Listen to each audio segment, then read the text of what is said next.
Hi friends, welcome to VMGV TNPSC. So நமக்கு பார்த்தோன்னா இந்திய அரசியலமைப்பு பார்க்கலாம். ஓகேங்களா? நமக்கு பாலிட்டியில் ஃபஸ்ட்டு டாப்பிக்கே என்ன கொடுத்துருக்காங்கன்னா இந்திய அரசியலமைப்பு தான் கொடுத்துருக்காங்க. அதை பற்றி பார்க்கலாம். ஓகேங்களா? ஃபஸ்ட்டு இந்திய அரசியலமைப்பு உருவாக்கம். ஓகேங்களா? நம்மளுடைய அரசியலமைப்பு எப்படி உருவானது அதை பற்றி பார்க்கலாம். ஃபஸ்ட்டு பாருங்கள், இந்திய அரசியலமைப்பு என்ன சொல்லுவாங்கன்னா ஒரு அடிப்படை சட்டம். ஓகேங்களா? நமக்கு ஃபஸ்ட்டு அடிப்படையான சட்டமே எதுன்னு பார்த்தோன்னா இந்திய அரசியலமைப்பு தான். அதை ஆதார சட்டம்னு சொல்கிறாங்க. குடிமக்களோட உரிமை அண்டு கடமை. ஓகேங்க, குடிமக்களோட உரிமையை பற்றியும் சொல்லுது. அதே சமயம் குடிமக்களுக்கு என்னென்ன கடமை இருக்குது அது பற்றியும் நம்ம இந்திய அரசியலமைப்பில் சொல்லியிருக்காங்க. அடுத்து மத்திய அரசு மாநில அரசோட நிர்வாகம். ஓகேங்களா? மத்திய அரசு மாநில அரசு எப்படி செயல்படணுன்றது நம்ம இந்திய அரசியலமைப்பில் சொல்லியிருக்காங்க. அடுத்து அனைத்து சட்டங்களை விட உயர்ந்தது. ஓகேங்களா? இருக்கக்கூடிய எல்லா சட்டங்களை விட உயர்ந்தது நம்ம இந்திய அரசியலமைப்பு. அடுத்து பாருங்கள், அரசியலமைப்பு உருவாக்கம். ஓகேங்களா? அரசியலமைப்பு எப்படி உருவாச்சுன்னா 1927 சைமன் குழு வருகை. ஓகேங்களா? 1927 சைமன் குழு பிரிட்டிஷ் அனுப்பிச்சி வச்சது. ஸோ அந்த சைமன் குழு வந்ததுக்காக நம்ம இந்தியர்கள் பார்த்தோன்னா எதிர்ப்பு தெரிவித்தாங்க. ஓகேங்களா? அப்படி எதிர்ப்பு தெரிவிக்கும் போது பார்த்தோன்னா என்னென்னா 1928 நேரு அறிக்கைன்னு ஒன்று வெளியிடுறாங்க. ஓகேங்களா? எதுக்காக அந்த நேரு அறிக்கை வெளியிடுறாங்கன்னா நமக்கான இந்திய அரசியலமைப்பை நம்மளே உருவாக்கணும் அப்படின்றது தான். ஓகேங்களா? அதுதான் பார்த்தோன்னா நேரு அறிக்கை. நேரு அறிக்கை பார்த்தோன்னா யாருன்னா மோதிலால் நேரு தலைமையில் வெளியிடுவாங்க. ஓகேங்களா? ஜவஹர்லால் நேரு இருக்கார் இல்லையா, அவருடைய அப்பா தான் மோதிலால் நேரு. அவருடைய தலைமையில் தான் பார்த்தோன்னா இந்த 1928 நேரு அறிக்கை வெளியிடுவாங்க. ஸோ அந்த நேரு அறிக்கை பார்த்தோன்னா ஒரு 8 பேர் கொண்ட குழு இருக்கும். ஓகேங்களா? அந்த குழு தான் நம்ம இந்தியாவுக்கான அரசியலமைப்பை நம்மளே உருவாக்கணும்னு ஃபஸ்ட்டு சொல்லியிருப்பாங்க. ஸோ அதன் பின்பு பாருங்கள், இந்திய அரசியலமைப்பு உருவாக்க முதலில் கோரிக்கை வைத்தவர் யாருன்னு பார்த்தோன்னா எம்என் ராய். ஓகேங்களா? அரசியலமைப்பு உருவாக்க ஃபஸ்ட்டு கோரிக்கை வைத்தவர் எம்என் ராய். எப்போன்னு பார்த்தோன்னா 1934. ஓகேங்களா? இந்த 1934 ஃபஸ்ட்டு பார்த்தோன்னா கோரிக்கை வைத்தவர் எம்என் ராய். அவர் யாருன்னு பார்த்தோன்னா கம்யூனிஸ்டோடைய தொடக்க கால தலைவர்களே ஒருவர். இந்த கம்யூனிஸ்ட் கட்சி நிறுவனாங்க இல்லையா, அதோட தொடக்க கால தலைவர்கள் ஒருத்தர் தான் இந்த எம்என் ராய். ஓகேங்களா? அடுத்து பாருங்கள், 1935 INC. Okay, Indian national Congress கோரிக்கை வைத்தது எப்போன்னு பார்த்தாங்கன்னா 1935 அவங்க கோரிக்கை வைக்கிறாங்க நமக்கான அரசியலமைப்பு உருவாக்க. ஓகேங்களா? அடுத்து 1936 லக்னோ காங்கிரஸ் மாநாட்டில் என்ன சொல்கிறாங்கன்னா நமக்கான அரசியலமைப்பை நம்ம தான் உருவாக்கணும் கோரிக்கை வைக்கிறாங்க 1936. அடுத்து 1938 ஜவஹர்லால் நேரு தலைமையில் பார்த்தோன்னா கோரிக்கை என்னன்னு சொல்கிறாருன்னா சுதந்திரமான அரசியலமைப்பு இருக்கணும், அதே சமயம் பார்த்தோன்னா வயது ஒரு அடிப்படையில் நம்மளுக்கான அரசியலமைப்பு உருவாக்கணும் அப்படின்னு கோரிக்கை வைத்தவர் யாருன்னு பார்த்தோன்னா நேரு. ஓகேங்களா? நேரு அறிக்கை என்ன சொல்லிட்டு பாருங்கள், இங்கே 1938 ஜவஹர்லால் நேரு தலைமையில் சுதந்திரமான அரசியலமைப்பு இருக்கணும், அதே சமயம் வயது ஒரு அரசியலமைப்பு அமைக்க கோரிக்கை வைக்கிறார். ஓகேங்களா? நமக்கான அரசியலமைப்பு நம்ம உருவாக்கணும்னு சொன்ன உடனே ஆங்கிலேய அரசு பார்த்தோன்னா அதுக்கு பதில் கொடுக்குது. ஓகேங்களா? ஆங்கிலேய அரசு என்ன பதில் கொடுக்குதுன்னு பார்க்கலாம். ஸோ அதில் பாருங்கள், 1939 டு 1942 பார்த்தோன்னா இரண்டாம் உலகப் போர் நடக்குது. ஓகேங்களா? 1939 1942 வரைக்கும் இரண்டாம் உலகப் போர் நடக்குது. அந்த இரண்டாம் உலகப் போரில் பார்த்தோன்னா இந்தியா பங்கேற்க மறுப்பு தெரிவிக்கிறாங்க. ஸோ அதன் பின்பு பார்த்தோங்கன்னா நமக்கு நிறைய பார்த்தோன்னா என்ன சொல்கிறோம், அதாவது லில்லித் கோப்ரபன்றவர் பார்த்தோன்னா ஆகஸ்ட் அறிவிப்பு, அதாவது ஆகஸ்ட் நன்கொடை அப்படின்னு ஒரு அறிவிப்பு வெளியிடுறாரு. ஓகேங்களா?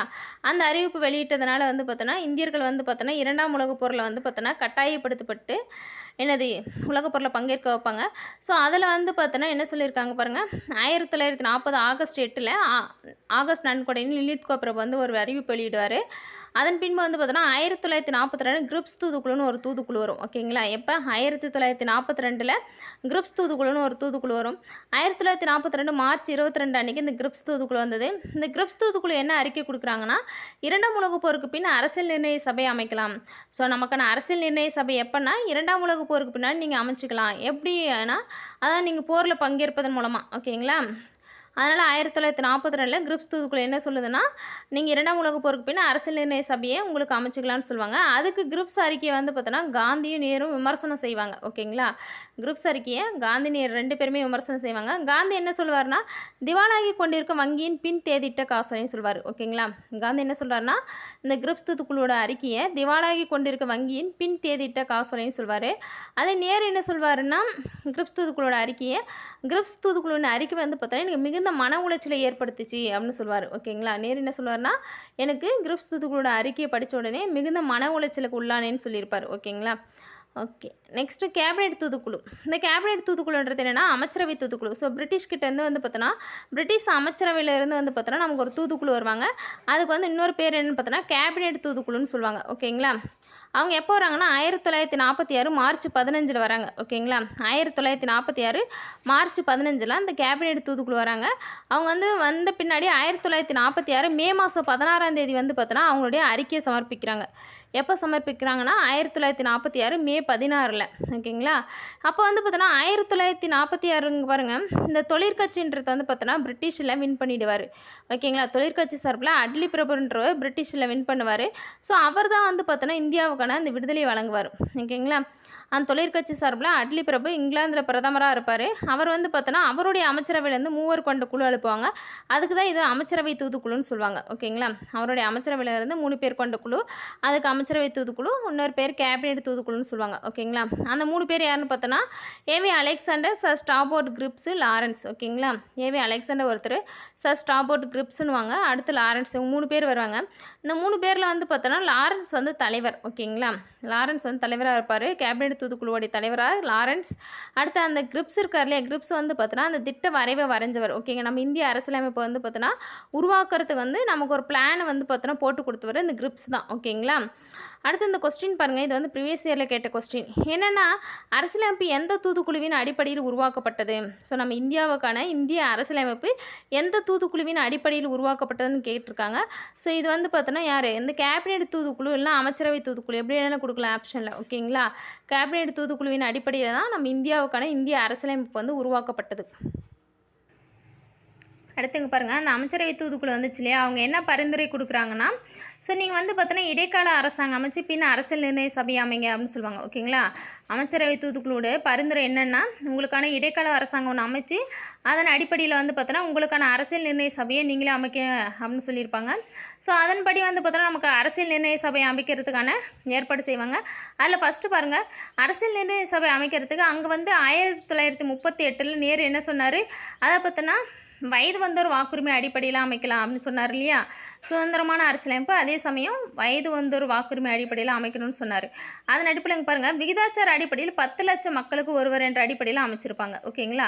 விகிதாச்சார அடிப்படையில் 10 லட்சம் மக்களுக்கு ஒருவர் என்ற அடிப்படையில் தான் நம்ம இந்திய அரசியலமைப்பு உருவாக்கியிருப்பாங்க. அதில் பாருங்கள், சமூகத்தின் அடிப்படையில் என்ன சொல்கிறாங்கன்னா, முஸ்லீம்கள், சீக்கியர்கள், அடுத்து பொதுவில் பார்த்தோன்னா நம்ம இந்துக்களும் இருப்பாங்க, கிறிஸ்டினும் இருப்பாங்க. ஓகேங்களா? முஸ்லீம் இருக்காங்க, சீக்கியர்கள், பொதுவில் பார்த்தோன்னா இந்துக்கள் அண்டு கிறிஸ்டின், இவங்க 2 பேர் சேர்ந்துருப்பாங்க.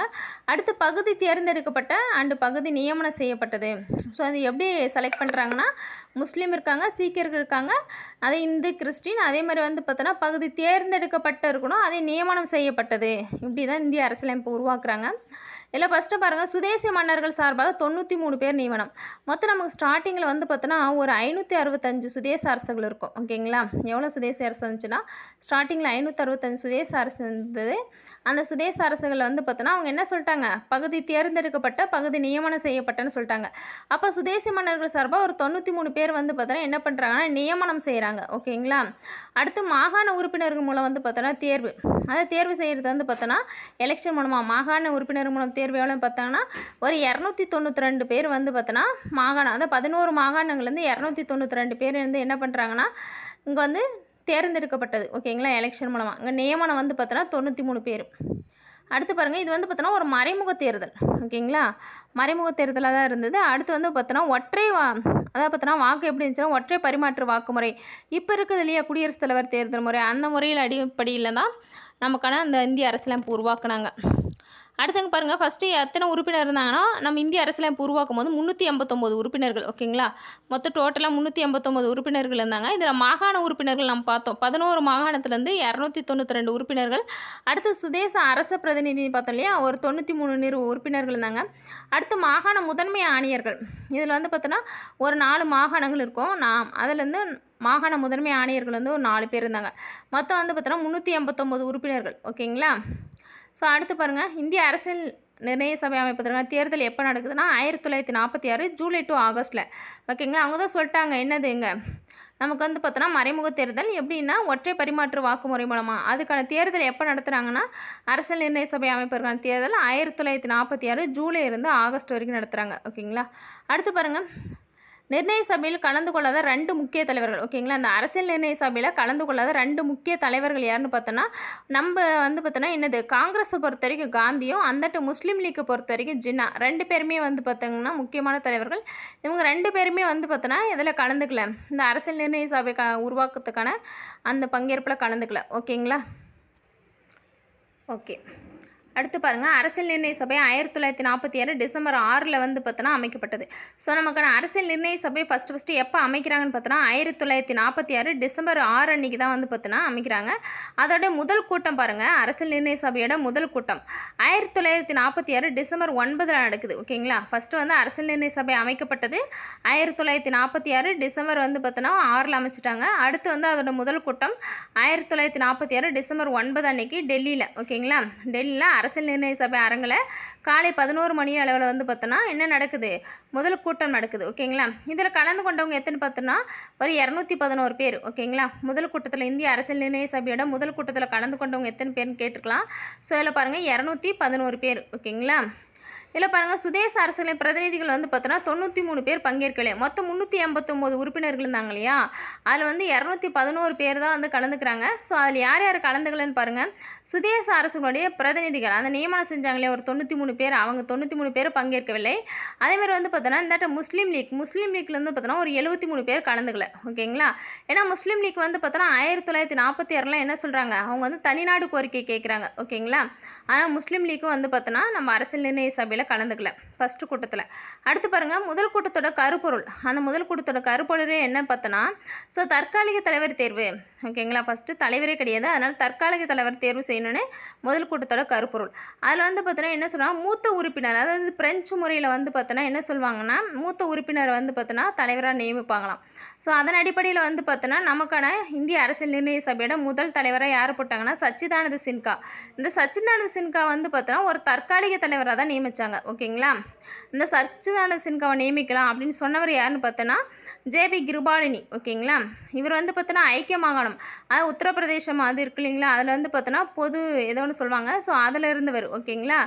அதில் இருந்தவர் தான் இந்த ஜேபி கிருபாலினி. ஸோ அவருடைய அடிப்படையில் தான் வந்து பார்த்தோன்னா அவர் தான் முன்மொழிவார். என்னென்னா மூத்த உறுப்பினர் அடிப்படையில் நமக்கான அந்த அரசியல் நிர்ணய சபை தலைவர் தேர்ந்தெடுக்கலாம் அப்படின்ட்டு முன்மொழிந்தவர் ஜேபி கிருபாலினி. அதன் அடிப்படையில் ஃபஸ்ட்டு தற்காலிக தலைவராக யாரை தேர்வு செய்கிறாங்கன்னா சச்சிதானந்த சின்ஹாவை தேர்வு செய்கிறாங்க. ஓகேங்களா? ஸோ அடுத்து பாருங்கள், அடுத்து வந்து பார்த்தோன்னா என்ன சொல்லியிருக்காங்க, அரசியல் நிர்ணய சபை அமைக்கப்பட்ட போதும், ஸோ நம்ம இந்திய அரசியல் நிர்ணய சபை அமைச்சாங்களே எப்போ 1946 டிசம்பர் மாதம் 6ஆம் தேதி. ஓகேங்களா? அந்த அரசியல் நிர்ணய சபை அமைக்கப்பட்ட போதும் இந்திய விடுதலை பெற்ற போது, ஓகேங்க, நம்ம இந்திய விடுதலை 1947 ஆகஸ்ட் 15. ஓகேங்களா? ஸோ அப்போ வந்து பார்த்தோன்னா இந்திய விடுதலை பெற்ற போதும் என்னது ஐஎன்ஸோடைய தலைவராக இருந்தவர் யாருன்னு பார்த்தாங்கன்னா இந்த ஜேபி கிருபாலினி. ஓகேங்களா? அடுத்து டிசம்பர் 9 தான் வந்து பார்த்தோன்னா முதல் கூட்டத்தில் சச்சிதானந்த சின்ஹா வந்து தலைவராக தேர்வு செய்கிறாங்க.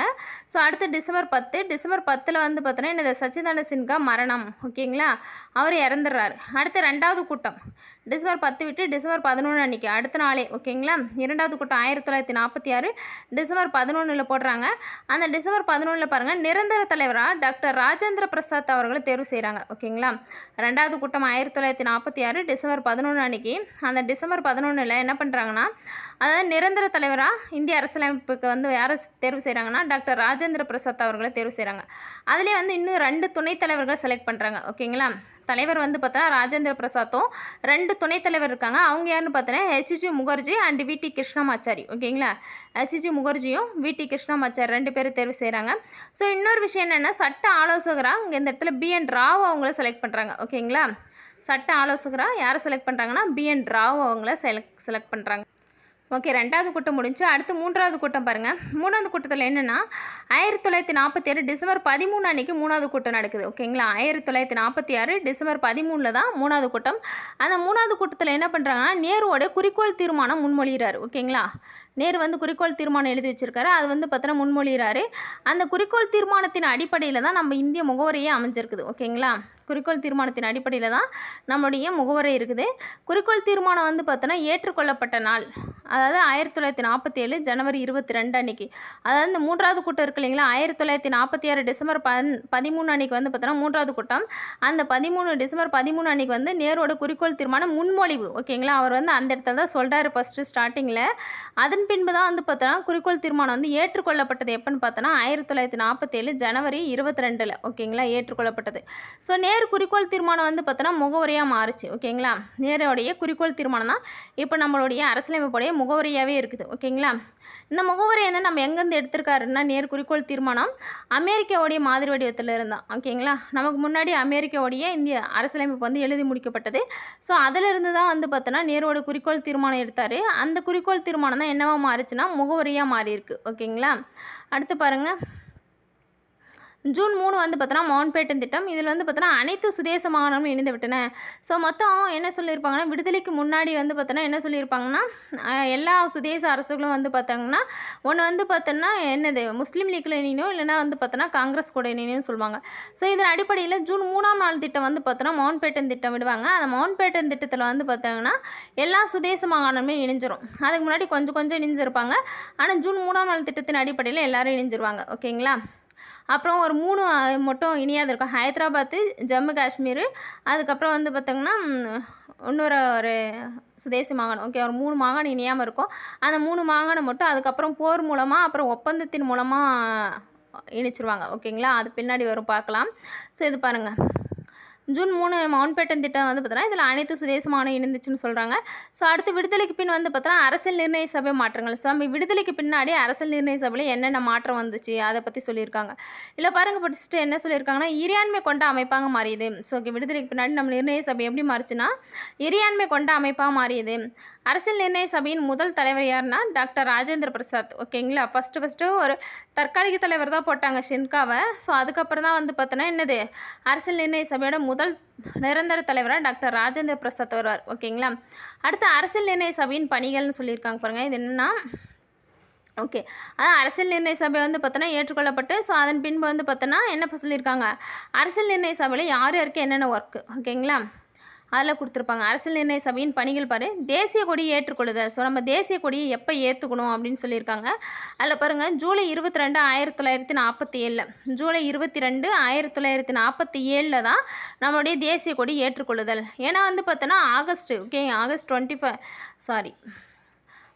15 வந்து பார்த்தோன்னா நம்ம கொடியேற்றணும். ஸோ அதுக்காக வந்து பார்த்தோன்னா ஜூலை 22, 1947 வந்து பார்த்தோன்னா தேசிய கொடி வந்து பார்த்தோன்னா ஏற்றுக்கொண்டாங்க. ஓகேங்களா, ஸோ அடுத்து தேசிய பாடல் அண்டு தேசிய கீதம். ஸோ தேசிய பாடல் அண்டு தேசிய கீதம் 2 ஏற்றுக்கொள்ளப்பட்ட நாள் எப்போன்னு பார்த்தோன்னா ஜனவரி 24, 1950.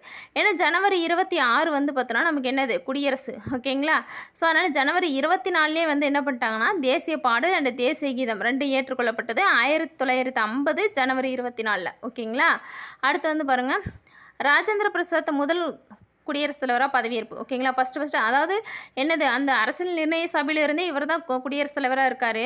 ஓகேங்களா, தலைவராக இருக்கார். அது வந்து பார்த்தோன்னா ஃபஸ்ட்டு குடியரசுத் தலைவராக எப்போ பதவியேற்கிறாருன்னு பார்த்தோன்னா ஜனவரி 24, 1950. ஓகேங்களா, ராஜேந்திர பிரசாத் முதல் குடியரசுத் தலைவராக பதவியேற்றதும் இந்த ஜனவரி 24, 1950. அடுத்து இந்தியா காமன்வெல்த் கூட்டமைப்பில் உறுப்பினராக மாறுது. ஓகேங்களா, இந்தியா வந்து காமன்வெல்த் கூட்டமைப்பில் எப்போ உறுப்பினராக மாறினாங்கன்னா மே 1949. ஓகேங்களா, 1949 மே மாதம் தான் இந்தியா வந்து காமன்வெல்த் கூட்டமைப்பில் உறுப்பினராக மாறுறாங்க. ஓகேங்களா, அடுத்து இந்திய அரசு முத்திரை ஏற்றுக்கொள்ளுதல். ஸோ நம்மளுடைய அரசு சின்னம் இருக்குது இல்லைங்களா, நான்முகச்சுங்கம், அது வந்து பார்த்தோன்னா ஏற்றுக்கொள்ளுது. ஓகே, இந்திய அரசு முத்திரை ஏற்றுக்கொள்ளுது எப்போன்னு பார்த்தோன்னா ஜனவரி 26, 1950. ஓகேங்களா, ஜனவரி 26, 1950 தான் நம்ம ஏற்றுக்கொள்ளப்பட்டது. அடுத்து பாருங்கள், அடுத்து வந்து பார்த்தீங்கன்னா இந்திய விடுதலை சட்டம் இங்கிலாந்து பாராளுமன்றத்தில் அறிவிப்பு. ஸோ நம்ம இந்தியாவுக்கு வந்து நாங்கள் விடுதலை தரோம் அப்படின்ற அந்த இந்திய விடுதலை சட்டம் இங்கிலாந்து பாராளுமன்றத்தில் எப்போ அறிவிச்சாங்கன்னு பார்க்கணும். ஓகேங்களா, இந்திய அரசு முத்திரை ஏற்றுக்கொள்ளுதல் ஜனவரி 26, 1950. அடுத்து இந்திய விடுதலை சட்டம் இங்கிலாந்து பாராளுமன்றத்தில் ஏற்றுக்கொள்ளப்பட்டது எப்போன்னு பார்த்தோன்னா 1947. ஓகேங்களா, ஜூலை 18. 1947 ஜூலை 18 தான் இந்திய விடுதலை சட்டம் இங்கிலாந்து பாராளுமன்றத்தில் அறிவித்தாங்க. ஓகேங்களா, அடுத்து நம்ம இந்திய அரசியலமைப்பு எழுதி முடிக்க எடுத்துக்கொள்ளப்பட்ட நாட்கள். ஓகேங்களா, அரசியலமைப்பு எழுதி முடிக்க எடுத்துக்கொள்ளப்பட்ட நாட்கள் எவ்வளோன்னு பார்த்தோன்னா 2 ஆண்டு 11 மாதம் 18 நாட்கள். இது ஒரு சில இடத்துல 17 நாட்கள் கொடுத்துருக்காங்க புக்கில். ஸோ பார்த்துக்கோங்க. அரசியலமைப்பு வந்து பார்த்தோன்னா எழுதி முடிக்க எடுத்துக்கொள்ளப்பட்ட நாட்கள் எவ்வளோன்னு பார்த்தோன்னா 2 ஆண்டு 11 மாதம் 18 நாட்கள். ஓகேங்களா, அதில் வந்து பார்த்தோன்னா 64 லட்சம் ரூபாய் செலவாச்சு.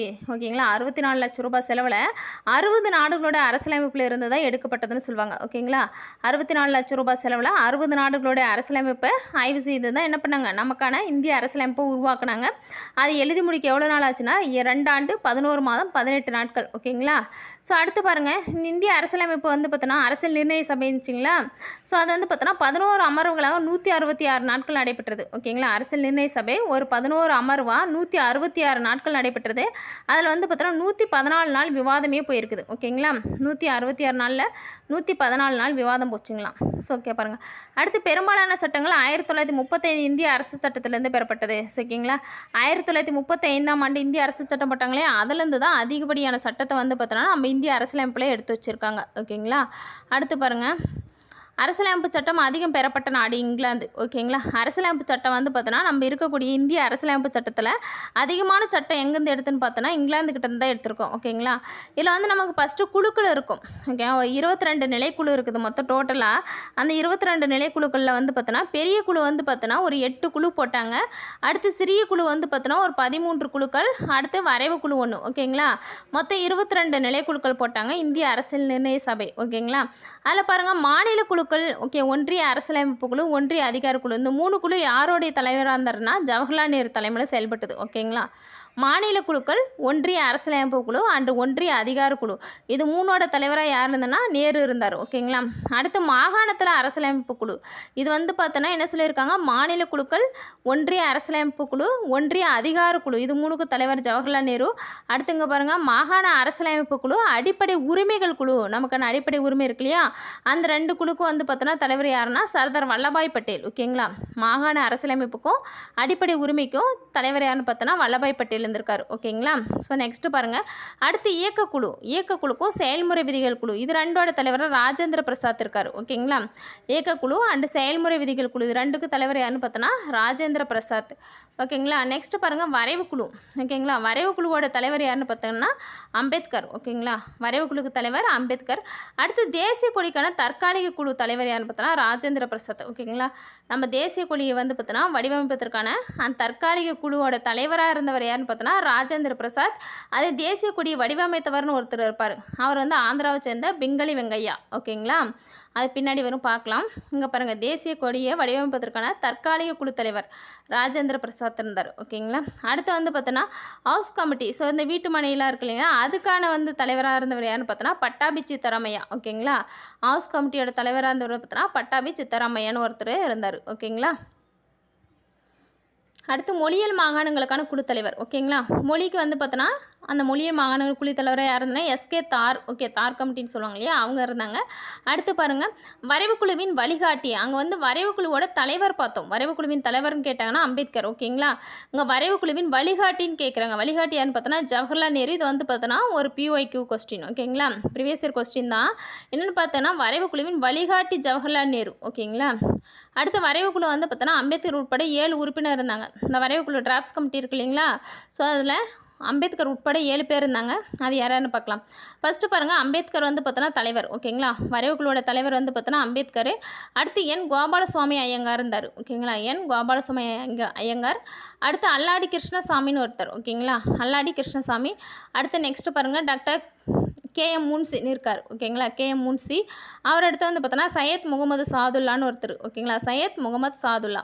அடுத்து பாருங்கள், BL மிட்டர்னு ஒருத்தர். ஓகேங்க. BL மிட்டர் இருந்தார். ஸோ அவர் வந்து உடல்நலக்குறைவால் இறந்துருவார். ஓகேங்களா. BL மிட்டர் உடல்நலக்குறைவால் இறப்பு, அதனால் அவருக்கு பதிலாக N மாதவராவ்னு ஒருத்தர் போடுவாங்க. ஓகேங்களா. அடுத்து டிபி கைத்தான்.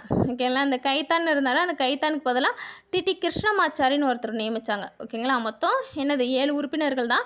பட் ஃபஸ்ட்டு வந்து பார்த்தோன்னா யார் BL மிட்டர் நியமிச்சிடுவாங்க. அந்த மிட்டருக்கு பதிலாக யார் வருதுன்னா மாதவராவ் வருவார். அடுத்து டிபி கைத்தான்றவர் நியமிப்பாங்க. அவருக்கு பதிலாக டிடி கிருஷ்ணமாச்சாரின்னு ஒருத்தர் வருவார். ஓகேங்களா. ஸோ அடுத்து பாருங்கள், அரசியலமைப்பில் வந்து பார்த்தோன்னா ஃபஸ்ட்டு நம்ம அரசியலமைப்பு எழுதி முடிச்சுட்டு ஒரு 7653 திருத்தங்கள் முன்மொழிகிறாங்க. ஓகேங்களா.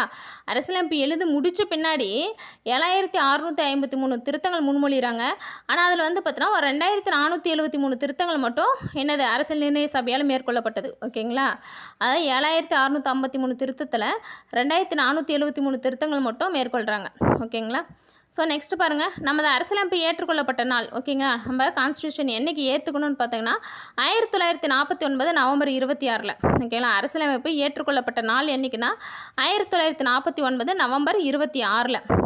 அடுத்து பாருங்கள் கடைசி கூட்டம். ஓகே, அரசியல் நிர்ணய சபையோட கடைசி கூட்டத்தில் ஒரு 299 உறுப்பினர்கள் இருக்காங்க.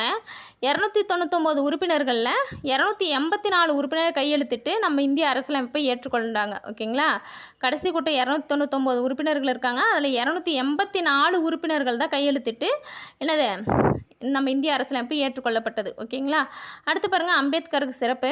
அம்பேத்கர் என்ன சொன்னால் முதல் சட்ட அமைச்சர். ஓகேங்களா, அம்பேத்கர் வந்து பார்த்தோன்னா முதல் சட்ட அமைச்சர், அரசியலமைப்பின் தந்தை, நவீனகால மனு, அரசியலமைப்பின் முதன்மை வடிவமைப்பாளர், அரசியலமைப்பின் சிற்பின்னு சொல்கிறாங்க. ஓகேங்களா, முதல் சட்ட அமைச்சர், அரசியலமைப்பின் தந்தை, நவீனகால மனு, அதே மாதிரி வந்து பார்த்தோன்னா அரசியலமைப்பின் முதன்மை வடிவமைப்பாளர், அரசியலமைப்பின் சிற்பி அப்படின்னு சொல்லியிருக்காங்க. ஓகேங்களா, அதேமாதிரி நம்ம இந்திய அரசியலமைப்போட சின்னம் என்னென்னு பார்த்தோன்னா யானை. ஓகேங்களா, அதான் இந்திய அரசியலமைப்பு சின்னம் வந்து பார்த்தோன்னா யானை. அது வந்து பார்த்தோன்னா கேவி கமத்துன்னு ஒருத்தர் வந்து பார்த்தோன்னா விமர்சனம் பண்ணியிருப்பார். உங்களுடைய அரசியலமைப்பு வந்து பார்த்தோன்னா சின்னம் யானை அளவுக்கு பெருசாக இருக்குது. ஓகேங்களா, சின்னம் வந்து யானை இல்லைங்களா, அதனால் உங்களுடைய அரசியலமைப்பு பெருசாக இருக்குன்னு விமர்சனம் பண்ணவர் கேவி கமத். ஓகேங்களா, அடுத்து அரசியலமைப்பின் தலைமை. ஓகேங்களா, தலைமை செயலாளராக இருந்தவர் யாருன்னு பார்த்தோன்னா HVR ஐயங்கார். ஸோ அரசியலமைப்பு தலைமை செயலாளர் அங்கே வந்து ஃபஸ்ட்டு பார்த்தோம். அரசியலமைப்போட வழிகாட்டி யாருன்னு பார்த்தோம்னா ஜவஹர்லால் நேரு. ஓகேங்களா, அதே அரசியலமைப்பில் வந்து பார்த்தோன்னா அந்த வரைவு குழுவின் தலைவர். ஓகேங்களா, தலைவர் கேட்டாங்கன்னா அம்பேத்கர், வரைவு குழுவோட வழிகாட்டின்னு கேட்டாங்கன்னா யார், ஜவஹர்லால் நேரு. அதே அரசியலமைப்பு தலைமை செயலாளர் HVR ஐயங்கார். ஓகேங்களா, HVR ஐயங்கார் தான் தலைமை செயலாளராக செயல்பட்டிருக்காரு. ஓகே, நெக்ஸ்ட்டு அரசியலமைப்பின் தலைமை வரைவாளர். Okay, SN Mukherjee. ஓகேங்களா, அரசியலமைப்பின் தலைமை வரைவாளர் யாருன்னு பார்த்தோன்னா SN முகர்ஜி.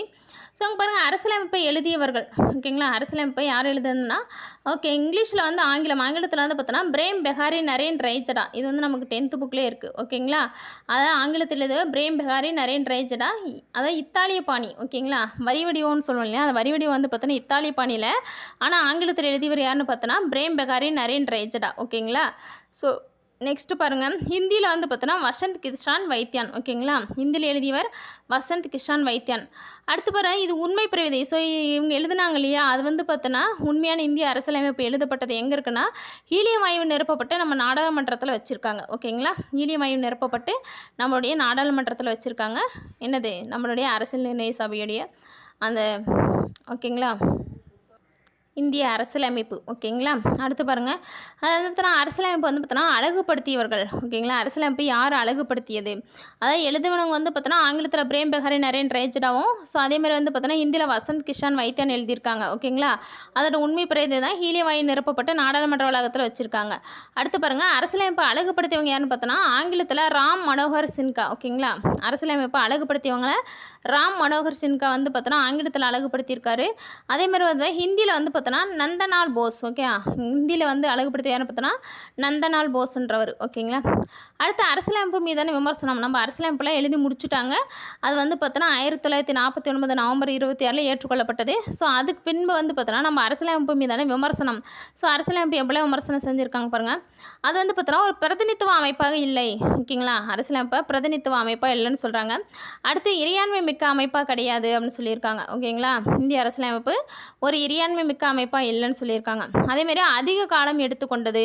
ஸோ நம்மளுடைய இந்திய அரசியலமைப்பு எழுதி முடிக்கிறதுக்கு அதிக காலம் எடுத்துக்கினது யார் சொல்கிறாருன்னா நஸ்ருதீன் அகமதுன்னு. ஓகேங்களா, நஸ்ருதீன் அகமதுன்றவர் வந்து என்ன சொல்லியிருக்காங்கன்னா அதாவது இந்திய அரசியலமைப்பு எழுதி முடிக்க அதிக காலம் எடுத்துக்கொண்டதுன்னு சொல்லியிருக்காரு. ஓகேங்களா, அதேமாதிரி பார்த்தோன்னா காங்கிரஸின் ஆதிக்கம் அதிகம் இருந்தது. ஸோ காங்கிரஸோட இந்திய அரசியலமைப்பில் காங்கிரஸோட ஆதிக்கம் வந்து அதிகம் இருந்ததுன்னு யார் சொல்கிறதுனா கிரான்வில் ஆஸ்டின் வந்து பார்த்தோன்னா விமர்சனம் பண்ணுறாரு.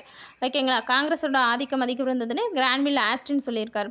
அடுத்து இந்துக்களின் ஆதிக்கம் அதிகம் அப்படின்னு சைமன் பிரபு விமர்சனம் பண்ணுறாரு. ஓகேங்களா, நம்மளுடைய இந்திய அரசியலமைப்பு எழுதி முடிச்சதில் ஸோ இந்துக்களோட ஆதிக்கம் வந்து பார்த்தோன்னா அதிகமாக இருந்ததுன்னு யார் விமர்சனம் பண்ணுறதுனா சைமன் பிரபு. ஓகேங்களா, ஸோ அடுத்து பாருங்கள் ஒரு பெரும்பான்மையான சமூகத்தின் தாக்கம் என சர்ச்சில் விமர்சனம். ஓகே, பிரிட்டிஷ் பிரதமர் சர்ச்சில் இருந்தார் இல்லையா, அவர் வந்து என்ன சொல்றனா ஒரு பெரும்பான்மையான சமூகத்தின் தாக்கம் அவனு விமர்சனம் பண்ணியிருக்கார். ஓகேங்களா, அடுத்து இந்திய அரசியலமைப்பு தேசத்தின் மூளைகள் என்ற நூலை எழுதியவர் யாருன்னு பார்த்தோன்னா கிரான்வில் ஆஸ்டின். ஓகேங்களா, நம்ம இந்திய அரசியலமைப்பு வந்து தேசத்தின் மூளைகள் அப்படின்ற ஒரு நூலை எழுதியவர் யார் பார்த்தோன்னா கிரான்வில் ஆஸ்டின் எழுதியிருக்கார். ஓகேங்களா, ஓகே ஃப்ரெண்ட்ஸ், இது வந்து பார்த்தோன்னா இந்திய அரசியலமைப்பில் ஃபஸ்ட்டு வந்து பார்த்தோன்னா சிலபஸில் கவர் ஆகிறது மட்டும் எடுத்து வச்சுருக்கேன். நெக்ஸ்ட்டு வந்து பார்த்தோன்னா 6th புக்லேயும் அதேமாதிரி பார்த்தோன்னா 10th வந்து இந்திய அரசியலமைப்பு ஒன்று இருக்குது, அப்புறம் 12th இந்திய அரசியலமைப்பு ஒன்று இருக்குது. ஓகேங்களா, இந்த 3 ஸ்டாண்டர்டில் இருந்தோம். நெக்ஸ்ட்டு வந்து பார்த்தோன்னா பார்ட் 2ன்னு ஒரு வீடியோ போடுறேன். ஓகேங்களா ஃப்ரெண்ட்ஸ், பிடிச்சிருந்தால் லைக் பண்ணுங்கள், ஷேர் பண்ணுங்கள், கமெண்ட்ஸ் பண்ணுங்கள், சப்ஸ்கிரைப் பண்ணுங்கள் ஃப்ரெண்ட்ஸ். தேங்க்யூ.